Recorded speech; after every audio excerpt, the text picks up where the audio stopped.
O'zbekiston radio kanalida shu kunning mavzusi eshittirishi. O'zbekiston radio kanalida.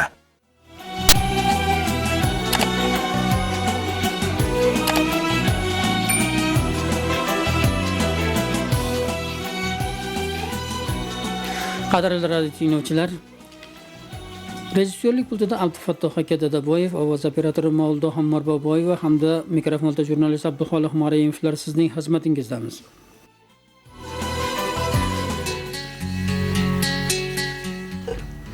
Bugungi eshittirishimizda O'zbekiston Respublikasi Prezidentining 2021-yil 5-avgustdagi Surxondaryo viloyatida Qorabayir zotli otlarni yetishtirish va ommalashtirish hamda ot sporti turlarini yanada rivojlantirish chora-tadbirlari to'g'risidagi qarorning mazmun mohiyati xususida atroflicha so'z yuritishni mo'ljallaganmiz. Shu bois Qashqadaryo viloyati Yakkabog' tumanida joylashgan Qorabayir otchilik majmuasi direktorining o'rinbosari Zokirjon Eshnazarovni bugungi eshittirishimizda ishtirok etishlari uchun iltimos qilganmiz. Ular telefon orqali o'z fikr mulohazalarini bayon etishadi. Men dastlab Zokirjonni muloqotga chorlamoqchiman. Assalomu alaykum Zokirjon. Assalomu alaykum. Kuningiz xayrli o'tsin. Rahmat, sizga ham xayrli bo'lsin. Endi asosiy muddaoga o'tadigan bo'lsak, ot yigitning qanoti degan gap bor. Xalqimizning ko'p yillik dostonlarida ham ot timsoli yuksak maqomda madh etiladi, sohibining yaqin ko'makchisi sifatida ta'riflanadi. Xalqimiz otni o'zgacha qadrlab kelgan. Urf-odatlarimiz ko'pkari, olomon-poyga, ag'darish kabi milliy o'yinlarimizni tulporlarsiz tasavvur qilib bo'lmaydi. Zotan azaldan arg'umoqlar sarasi shunday sport musobaqalarida sarlanib kelingan. Dastlabki savol. Mana hozirgina men ta'kidlab o'tgan ushbu qarorni chiqishiga sabab nima edi? Albatta bu qaror chiqishiga sabab bor. Sababi o'sha 70-yillar, ya'ni o'sha sobiq SSR paytida ayniqsa mana shu Qorabayir zotli otlarga bo'lgan e'tibor juda susayib ketgan. Mana shu yurtboshimiz Shavkat Miromonovich Mirziyoyev bo'lganlaridan keyin mana shu juda ko'p bo'lgan to'siqlar ochildi. Sababi bu biz shu paytgacha bizda juda o'sha Qorabayir zotli otlarini naslini tozalash, o'sha sonini ko'paytirish, otxonalar ochirishga juda harakat qilganmiz, lekin to'siqlar bo'lgan. Xudoga shukr, mana prezidentimiz prezident bo'lgandan keyin bizga juda ko'p yengilliklar yaratib berdi.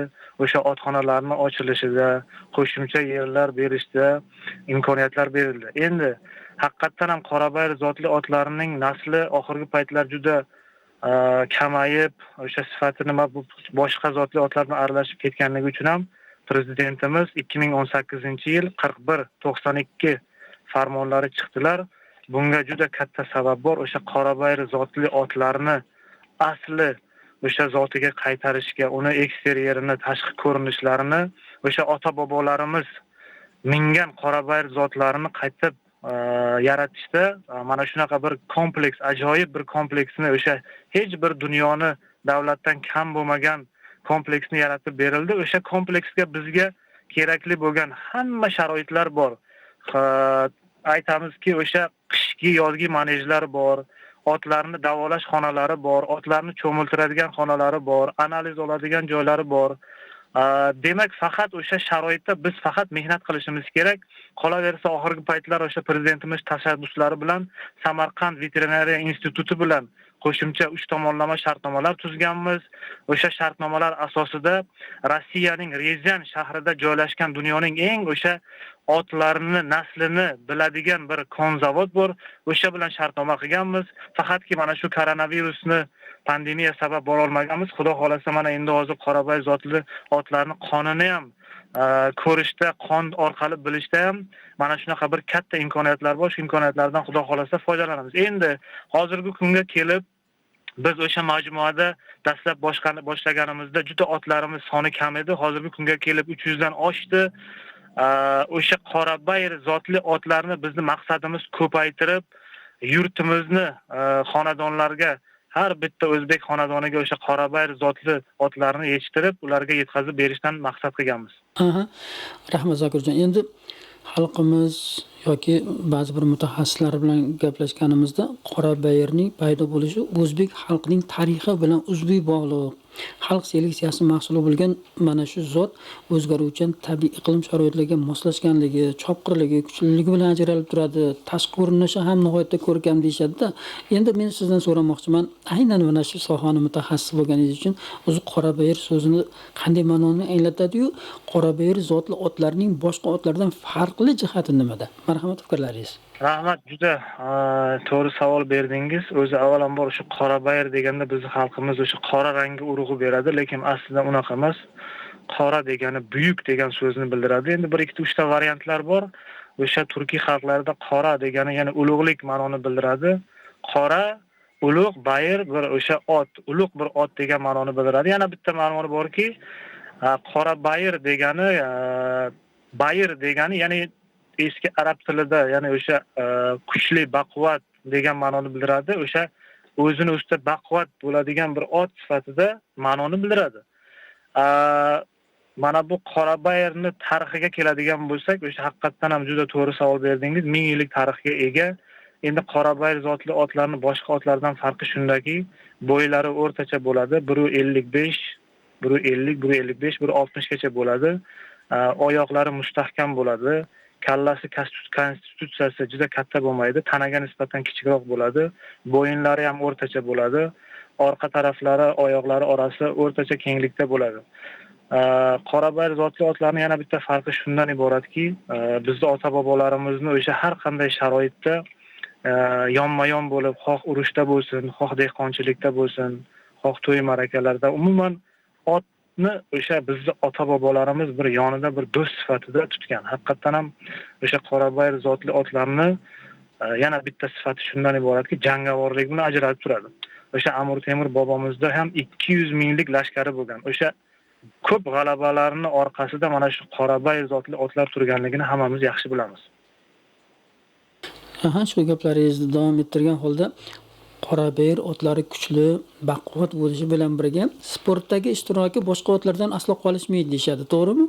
Xuddi shunday. Mana hozir biz shu paytgacha mana bu qora bayir zotli otlarni faqat ko'pkariga deb mana bu chavg'on, ko'pkari, o'sha otmishda kurash deb o'zimiz milliy o'yinlarda sinab ko'rganmiz, lekin o'tgan yilgi mana bu konkur degan, ya'ni butun o'sha olimpiyskiga kiritgan konkur nima bor? To'siqlardan sakrash musobaqalari bor otlar. Ana shunda ham bizni qora bayir zotli otlar bilan ham bizni bir Esonov Abror degan yigitimiz O'zbekiston Respublikasida birinchilikni oldi. Demak, demoqchi bo'lganim, agar biz xudo xolasa harakat qilsak, nafaqat ko'pkarida, nafaqat o'sha polo shavg'onlarda, balki o'sha butun dunyo olimpiyskiga kiritilgan konkur, trayeboriya, to'siqlardan sakrash, besh kurashlarda ham xudo xolasa yuqori natijalarga erishamiz deb niyat qilganmiz.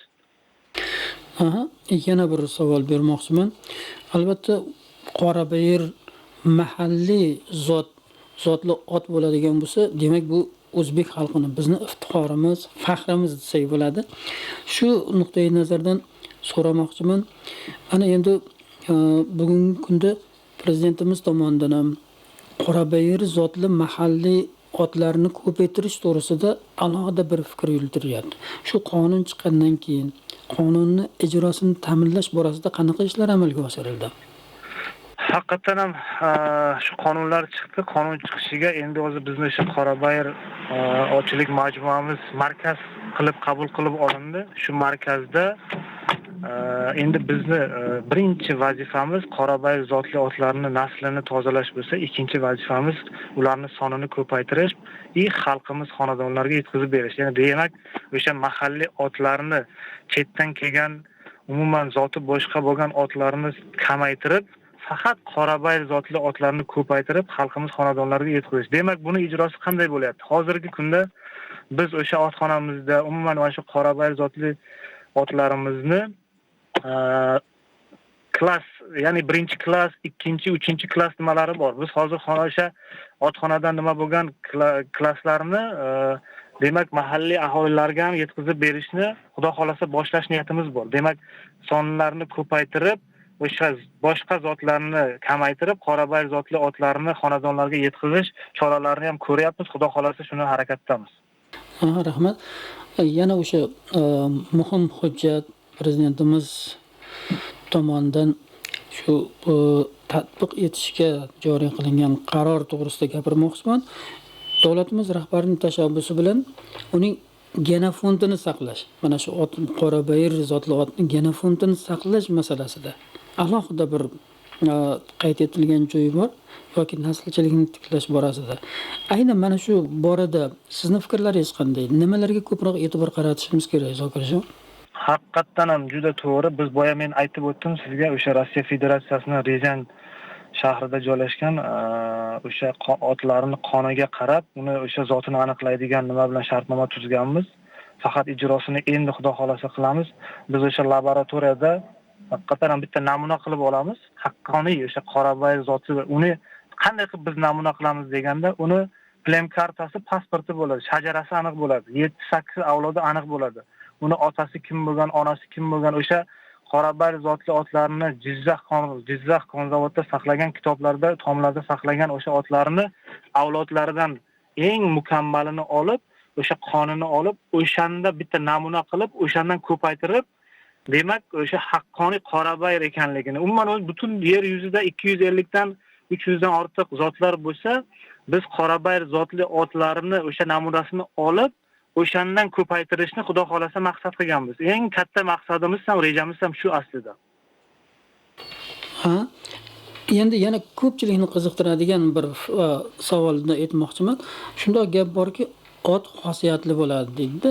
Eskilarning aytishicha, o'sha tabarruk yoshdagi otaxon, onaxonlarning aytishicha, ot egasining xonadoniga rizq tilar ekanda. Aynan shunaqa gaplar bor. Haqiqatdan ham to'g'ri bitta muammoni ko'paytirdingiz va bizning xalqimiz otni yaxshi ko'radi. Otni sevadi, ot bilan juda ko'p aloqa bo'ladi, lekin ba'zan shaharda turadigan bir qardosh akalarimiz, ukalarimizga bir tilagimiz ham borki, har bitta xonadonda ot bo'lsa, avvalambor o'sha hadislarda baraka bo'ladi degan bo'lsa, umuman hozir dunyo olimlari shunaqa bir fikrga kelyaptiki, hatto Germaniya, Yevropalarda otxonalarga kirib otlarni silashga ham qanaqadir pul to'lov bo'lar ekan. Sababi insondan chiqadigan bir qanaqadir zararli negativ energiyalarni ot o'ziga tortib olar ekan. Demak, umuman otdan juda ko'p sohalardan foydalanadi. O'sha ipoterapiya degan nima chiqdi, davolash. Bizga ham shunaqa hozir prezidentimizning qaror farmonlari chiqqan, ya'ni nogiron bo'lgan bolalarni, yura olmaydigan bolalarni ot bilan davolashni yo'lga qo'yganmiz. Haqiqatan ham bu otni ustidagi o'sha chiqadigan issiqlik insonda har qanday kasalliklarni o'ziga tortib oladi. Hattoki o'sha endi mana bu hozir juda ko'p yo'nalishlarda foydalanyapti otlar. Hattoki o'sha insonlarni yo'q qolishda ham, insonlarni davolashda ham har bir yo'nalishda o'sha otni juda ko'p foydasi borligini endi xalqimiz shu narsani tushunishi kerak. Demak, men demoqchimanki, ko'proq otga minish kerak, ko'proq ot bilan munosabatda bo'lish kerak. O'shanda insonning kayfiyati ham ko'tariladi, sog'liq salomati ham ko'tariladi. Kasal ham bo'lmaydi, Xudo xolasa. Ha, yana bitta savol bermoqchiman. Mana shu qarorda ta'kidlangan Qorabayir otlari mahorat maktabining faoliyati to'g'risida sizning fikrlaringiz qanaqa? Fikrimiz juda yaxshi. Mana hozir qaror farmonlari ijrodan chiqqandan keyin hozir qiladigan ishimiz deyarli faqat shu bilan bog'liq bo'lyapti. Chunki Milliy gvardiyaga, O'zbekiston Milliy gvardiyaga yuklatgandan keyin hozir mana Qashqadaryo viloyatida, Surxondaryo viloyatida, qolaversa Buxoroda ham hozir katta shunday qurilish ketyapti. Endi buni nima uchun qilgan? Boyagi gapga yana boramizki, sababi o'sha yoshlarimizni ko'proq otga minishi. Ko'proq otni ustida bo'lgan yoshlarimizni tarbiyasi, kelajakda chiniqishi uchun mana shu narsalarni, otxonalarni quryapti. Hozir mana qurayotgan o'sha sport maktablarini Xudo xolasa mana boshlab berdilar. Demak, biz kelajakda ot sportida ham mana xuddi boksda qanday yuqori natijalarga erishgan bo'lsak, otda ham Xudo xolasa yuqori natijaga erishamiz. Men bunga amin, komilmanki, bizda hamma sharoitlar yetarli, hamma imkoniyatlarimiz bor.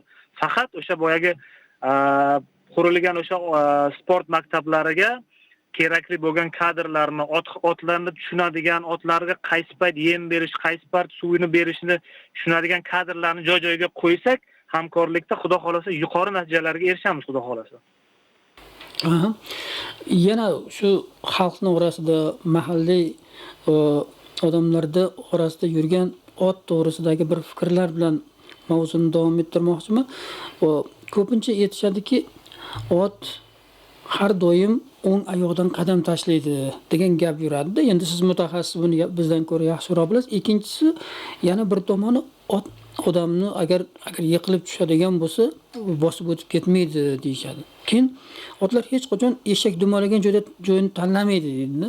Asaldan ot va inson o'rtasida qandaydir yaqinlik borligi to'g'risida gapirishadi.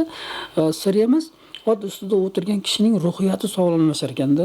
Yana uni boshqarish jarayonida yosh bola bo'ladigan bo'lsa, abjirligi va jasurligi ortar ekan. Xuddi shunga o'xshagan qanaqa xususiyatlarni tilga olib o'tishingiz mumkin? To'ppa-to'g'ri aytingiz. Haqiqatan ham mana ko'pkarlarda agar kuzatgan bo'lsangiz, o'sha ko'pkarlarda bironta bir chavandozimiz yiqilib tushadigan bo'lsa, ot 99% paytda maksimal darajada bosmaslikka harakat qiladi. Chunki insonni biladi. Endi otni ichida yurgan insonlar biladi. Otni faqat tili yo'q. Ot o'sha nima qilayotganini hammasini biladi. Siz agar otga 2 kun, 3 kun borib ketma-ket olma, sabzi, qand bersangiz, sizni hidingizni oladi. Sizni hidingizni olgandan keyin sizni 500 metrcha kelayotganingizni hidlaydi. U o'rganib qoladi, sizni kutadi har kuni. Menga deydi olma berdi, menga deydi qand berdi. Yoki biron bir to'siqdan sakratib yoki biron joyda ishlatib bo'ynini silab turib unga o'sha payt qand yo olma bersangiz, demak unda shunaqa fikr paydo bo'ladiki, meni egam deydi. Menga buyurgan ishni agar men vaqtida qilib bersam, demak menga u parvarish qilar ekan, demak menga u shirinlik berar ekan degan fikr paydo bo'ladi. Shuning uchun otlarda o'sha bu xususiyatlar bor, otda haqiqatan ham bor. Keyin boyagi siz aytgan o'ng oyoqdan bosadi degan narsa haqiqatan ham bitta gap borki, hamma insonda, hayvonlarda bitta yurak bo'lsa deydi, lekin otda deydi 5 ta yurak bor deydi. Sababi o'zini yuragidan tashqari o'sha 4 ta tuyog'ini tagida sezgi organlari bor. Otni eng asosiy nerv sistemasi o'sha oyoq tagida joylashgan. Yer qimirlashlarini ham, har xil xavflarni, suv bosishlarni hammasi o'sha oyoq orqali sezadi. O'sha bir ba'zi hadislarimizda, hattoki Qur'oni Karimda qarsillatib yuruvchi otlar bilan qasam degan oyat bor. Demak, o'sha Alloh taolo mana shu otni shunchalik aziz qilganki, uni hech qachon qadr qimmati yo'qolmaydi. Hatto mana shu hozirgi 21-asrda texnologiya rivojlangan paytda ham hozir yurtimizda 5 ta boy bo'lsa, hattoki 3 tasida ot bor. Demak, o'sha otga bo'lgan munosabatimiz hech qachon yo'qolmaydi. Mana shu gaplaringizga bir mutaxassislardan bir misolni aytib bergandilar. Shuni hozir radio tinglovchilarga ham, sizga ham aytib bermoqchiman. Sizga otga qiziqqaningiz uchun yana bir yo'nalish, esingizga yana mana shunday xususiyatlar kelishi uchun Samarqand viloyatining Bulung'ur tumanida Oqtepa degan bozor bor ekan. Mana shu joyda dallollar g'ala-g'ovur qilishib 3 yoshli to'yni savdo qilishibdi. Narxi bir to'xtamga kelgandan keyin baraka olingach, yangi xo'jayini to'yning arqonini yecha olmabdi. Jonivor uni umuman yaqinlashtirmabdi. Shunda yilqining avvalgi egasi otga mast holda yaqinlashmasligini aytib, samanni bozordan tashqariga chiqarib bergan ekanda. Aytmoqchi bo'layotganim, ot biz bilmagan va e'tibor bermagan nozik bir xususiyatlarga ega jonivor ekan. Boya siz aytganingizdek, biz demak unga juda ham boshqacha bir e'tibor bilan, nozik bir jonivor sifatida har xil ko'zlardan, nazarlardan bir ehtiyot qilish nuqtai nazaridan ham yondoshishimiz kerak ekan degan bir fikrga keldim-da hozir siz bilan gaplashib o'tirib. Endi yana qo'shimcha qilishingiz mumkin meni fikrimga va mana shu biz bilan siz tilga olayotgan qarorning ahamiyati nimada deb bilasiz? Bu ikkinchi savolim. Marhamat, fikrlaringiz. Albatta, boyagi fikrni to'g'ri aytdingiz. O'sha otda nazar bor, haqiqatan ham bir chiroyli otlar bo'lganda ko'pchilik o'zi otini ko'rsatmaydi yoki otxonaning ichiga kirganda avvalambor o'sha kirgan insonga ogohlantiriladi. Ya'ni mashalloh denglar degan gap borki, ya'ni ko'z tegmasin. Haqiqatan ham otni o'sha boyagi siz aytgan xususiyatlari bor. Inson o'sha hattoki biz o'sha otxonada bitta narsa kuzatganmizki, agar o'sha inson spirtli ichimlik ichib otga yaqinlashsa xush ko'rmasligini ham sezgan. Hattoki ustiga minganda ham unga bo'ysunmaslik bo'lmasa-ki, ot shunaqa narsaki, tabiati unga yaxshilab e'tibor berib, vaqtida o'sha nima deydi, burilish nimalari bor, o'zini nimalari bor. o'rgatadigan joylari bor. Agar uni tarbiya qilsangiz yoshligidan, u sizni aytganingizni qiladi. Chap tomonga bur desangiz, hattoki uni burish ham shart emas, tanangizni bilan bursangiz bo'ladi. Endi siz o'sha otni hamma xususiyatlari bo'lgandan keyin, demak, unga o'sha mana bunaqa bir nopok joylarda saqlab, vaqtida tozalamasdan, e'tibor bermasdan parvarish qilmasa, otni tabiati o'zgaradi. Xuddi insondan farqi yo'q. Insonga, bolaga, chaqaloqqa qanday toza, pokiza tarbiya berib, beg'ubor o'sha tarbiya bersa, otga ham xuddi shunday tarbiya berish kerak. Urmaslik kerak, baqir-chaqir qilmaslik kerak. Har bir nimada o'sha otni nima deydi, o'sha vaqtida olmasini-yu, sabzisini-yu, kerakli bo'lgan vitaminlarni berib, tozalab parvarish qilsa, ot siz aytganday, siz o'ylaganday ot bo'ladi. Endi prezidentimizning qarorlariga keladigan bo'lsak, prezidentimizga avvalambor rahmat aytamiz. Mana hozirgi kunda bitta yangilik aytaman sizga. Polo o'yini chiqqan. Bu o'sha ota-bobolarimiz davrida chavg'on deyiladi, ya'ni ot ustida xokkey o'ynash deydi. Hozir mana yurtimizda juda ko'p musobaqalar bo'layapti. Yaqinda mana bizning yigitlarimiz birinchi o'rin oldi, ikkinchi o'rin oldi respublika miqyosida. Endi mana hozir Malayziya davlati bilan biz hamkorlik olib boryapmiz. Xudo xolasa o'sha Malayziyaga qorabayir zotli otlarni yetkazish ustida ish olib boryapmiz. Lekin biz hali u darajaga yetganimiz yo'q. Chunki biz hozir birinchi maqsadimiz otlarni birinchi o'rinda o'sha yurtimizning ichki bozorini, xalqimizning xonadonlarini to'ldirish niyat qilganmiz. Lekin shunday bo'lsa ham, agar o'sha davlatimizning foydasi uchun bo'ladigan bo'lsa, biz albatta ularni eksport qilish niyatlarimiz ham bor. Sababi o'sha qorabayir zotli otlar polo o'yiniga juda mos kelar ekan, bo'ylari ham, ko'rinishi ham, jangovorligi ham, bunisida ish olib boryapmiz. Xudo xolasa mana shu prezidentimiz tomonidan chiqarilgan qaror farmonlar hammasi ijro ketyapti. Faqat demoqchi bo'lganim, bu birdaniga bo'lmaydi. Bunga ma'lum miqdorda vaqt kerak, yillar kerak. Lekin xudo xolasa mana shu prezidentimizni qaror farmonlarini ijrosini xudo xolasa ta'minlaymiz. Zokirjon, sizga rahmat. Hozir bir qo'shiq eshitsaydik, so'ng mavzuni yakuniy fikrlariga o'tsak, bo'ladimi? Mayli. Marhamat.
Qadrli radio tinglovchilar, davlatimiz rahbarining 2021-yil 5-avgustdagi Surxondaryo viloyati Qorabayir zotli otlarni yetishtirish va ommalashtirish hamda ot sporti turlarini yanada rivojlantirish chora-tadbirlari to'g'risida qarorning mazmun, mohiyati, ahamiyati xususida atroflicha so'z yuritayotgandik.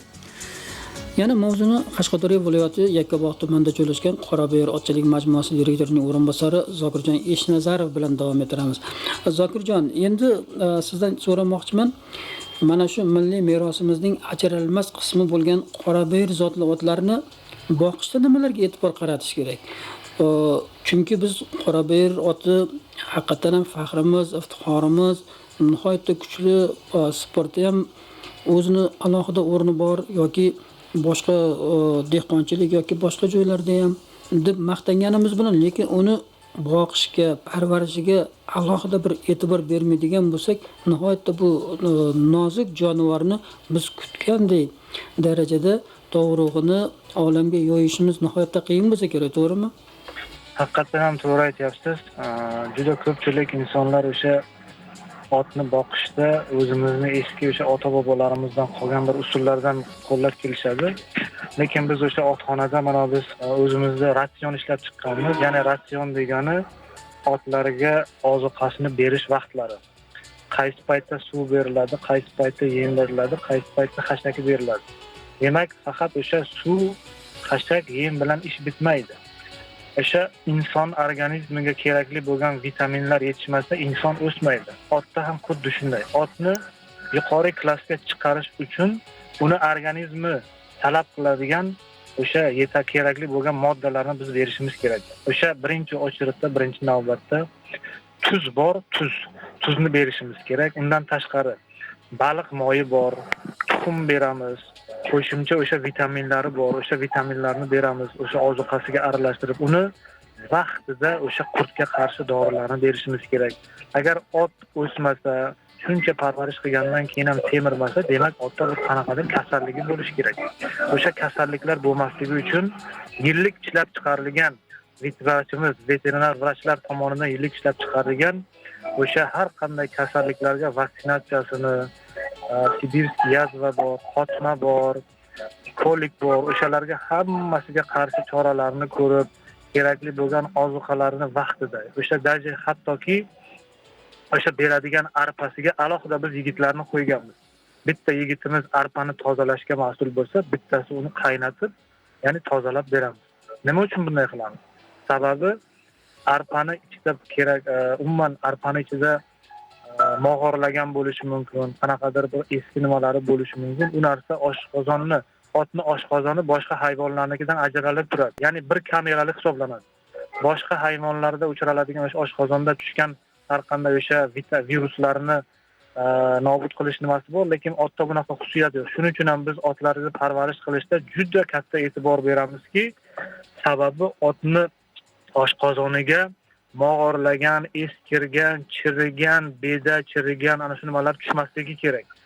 Vaqtida ko'rsatilgan ratsionda, o'rnatilgan ratsionda agar vaqtida parvarish qilib, o'z vaqtida suvini, yemini, cho'miltirishini, kechki tomonda uni aylantirib, ya'ni sovutishini yo'liga qo'yilsa, biz o'ylagan ana shu Qorabayir zotli otlarni biz Xudo xolasa orzu qilgan, niyat qilgan o'sha otlarga erishamiz. Demak, nima demoqchiman? Qolgan o'sha yurtimizni barcha otvozlari eng avvalambor Qorabayir zotli otlarni ko'paytirishga harakat qilishimiz kerak.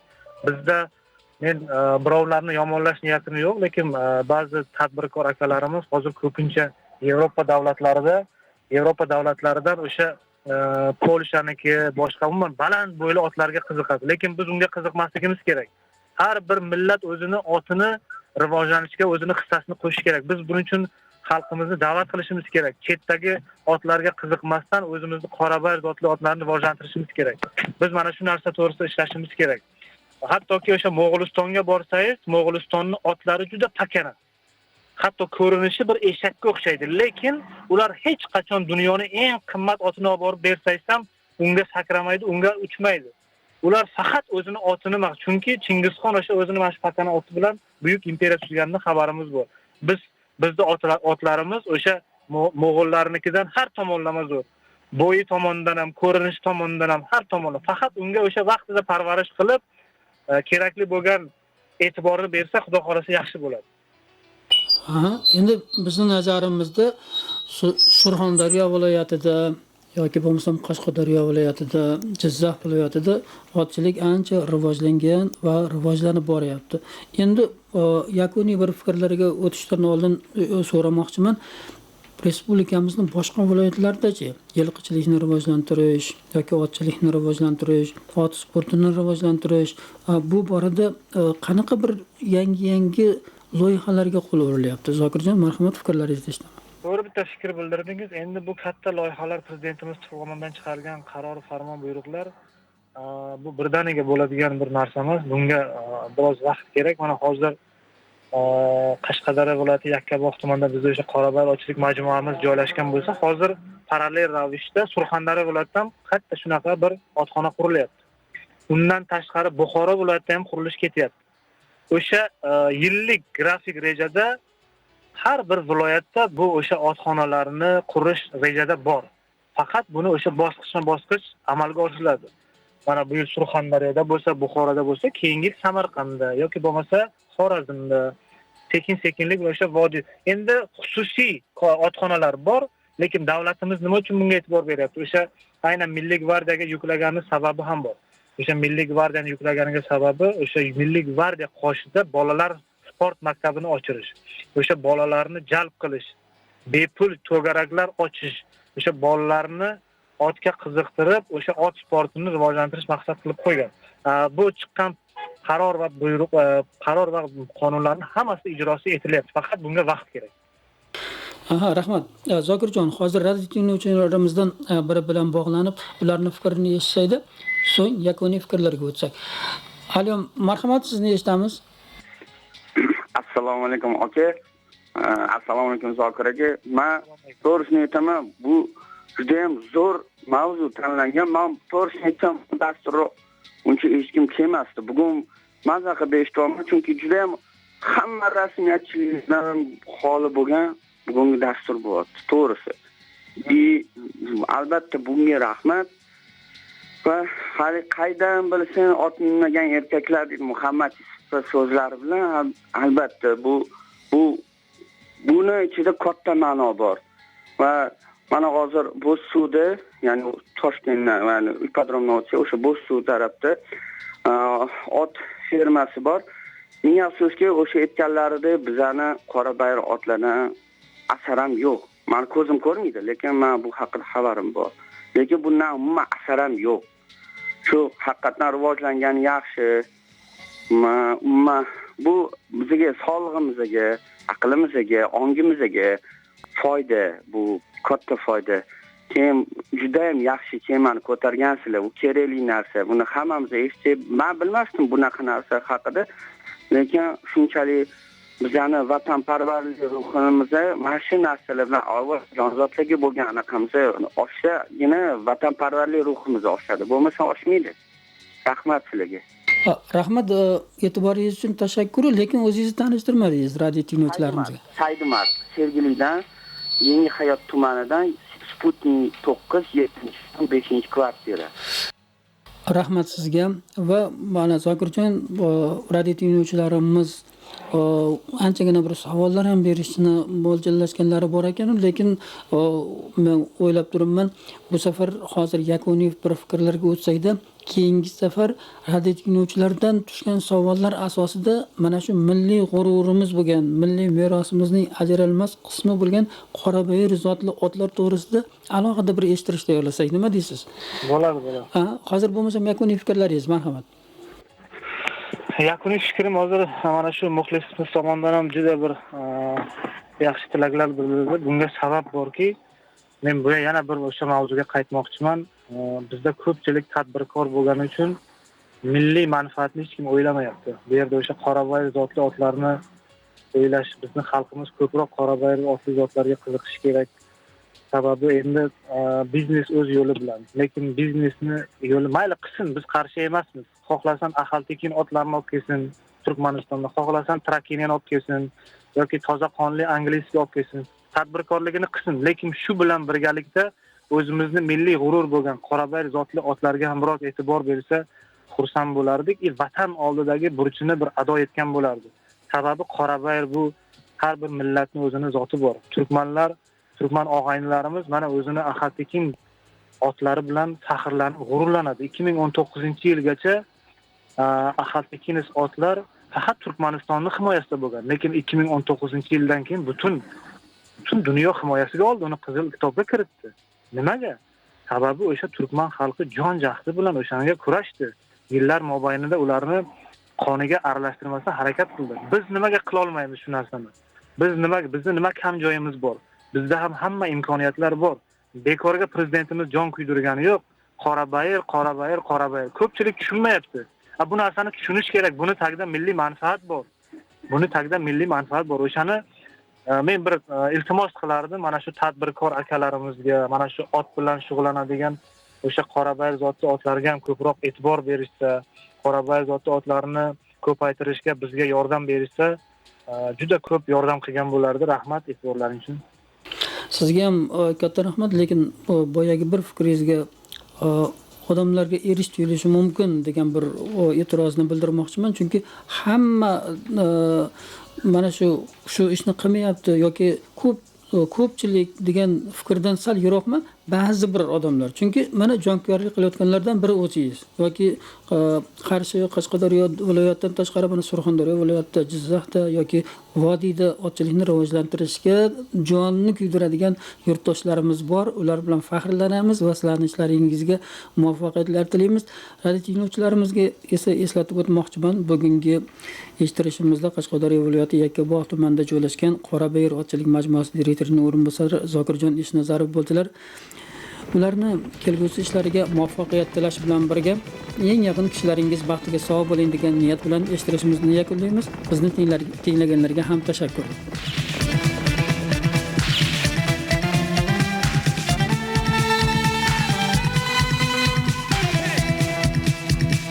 Uzoq yo'lim yaqin etgan qo'rqirga birdek yo'rtgan tariximda siz ketgan boychi borim hayda qoldi.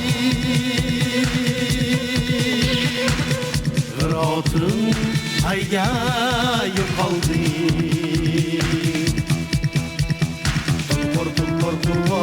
Tulporlarim hayda qoldi.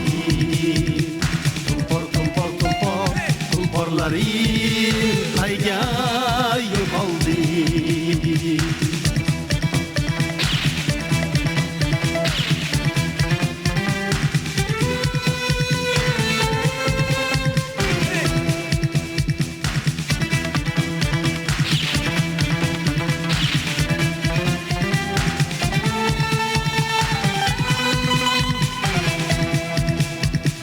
Alpomishin kutar bedor havasxon ham yayon ochar yog'ingda nahot miqdor boychi borim qayda qoldi. G'irotim qayga yo'l qoldi. Tulporlarim qayda qoldi. Tulporlarim qayga yo'qoldi.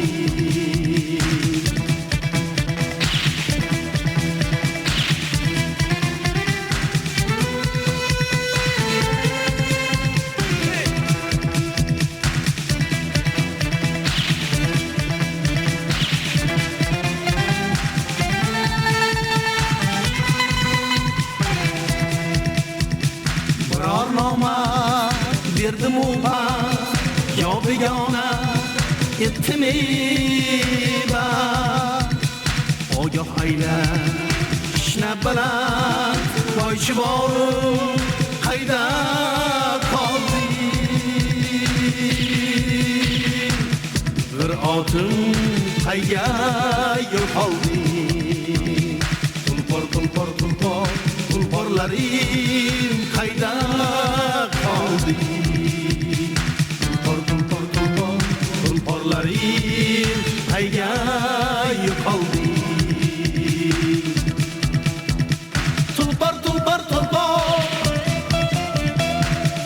tulpor